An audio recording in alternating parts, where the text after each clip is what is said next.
মালয়েশিয়ায় পাহাড় ধসে বাংলাদেশি নিহত। মালয়েশিয়ায় পাহাড় ধসে রুহুল আমিন ওরফে ইরফান বয়স ৩২ নামে এক বাংলাদেশি শ্রমিক নিহত হয়েছেন। এ ঘটনায় আহত হয়েছেন দিন ইসলাম ওরফে দিলু মিয়া বয়স ৪৭ নামে অন্য এক বাংলাদেশি।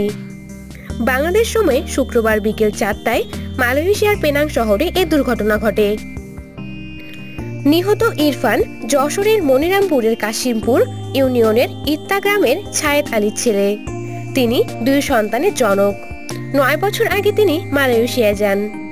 আহত দিলু মিয়া ইরফানের বোন জামাই।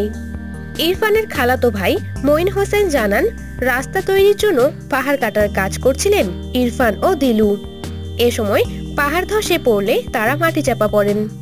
এতে ঘটনাস্থলে ইরফানের মৃত্যু হয়। এই ঘটনায় দিলু মিয়া গুরুতর আহত হন। তিনি আরো বলেন, পেনাং শহরে আমাদের বেশ কয়েকজন পাড়ার প্রতিবেশী রয়েছেন। তাদের মাধ্যমে আমরা এই দুর্ঘটনার খবর পেয়েছি। তারা জানান, দিলু মিয়াকে মালয়েশিয়ায় একটি হাসপাতালে ভর্তি করা হয়েছে। আগামী বুধবার ইরফানের লাশ ইত্তায় নিজ গ্রাম বাড়িতে পৌঁছাতে পারে বলেও জানান মঈন। কাশিমপুর ইউপির ১ নং ওয়ার্ডের সদস্য শহীদুল ইসলাম বলেন, মালয়েশিয়া প্রবাসী ইত্তা গ্রামের বেশ কয়েকজনের সাথে ফোনে কথা বলে ইরফানের মৃত্যু ও দিলু মিয়ার আহত হওয়ার ব্যাপারে নিশ্চিত হয়েছি। তারা সেখানে এক চীনা মালিকের অধীনে কাজ করতেন।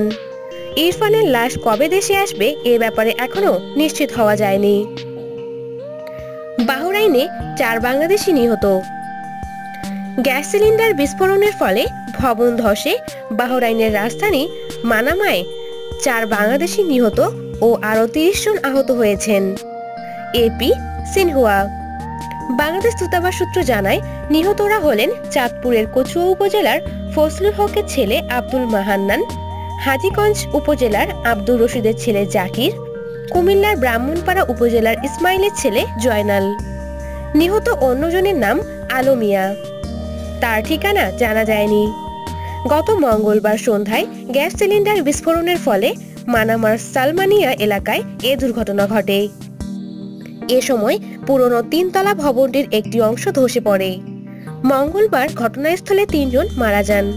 গতকাল হাসপাতালে আরেকজনের মৃত্যু হয়। বাংলাদেশ দূতাবাস সূত্র আরও জানায়, আহতদের মধ্যে 2 জনের অবস্থা আশঙ্কাজনক। বাহরাইনের প্রধানমন্ত্রী খলিফা বিন সালমান আল খলিফা এই ঘটনায় তদন্তের নির্দেশ দিয়েছেন।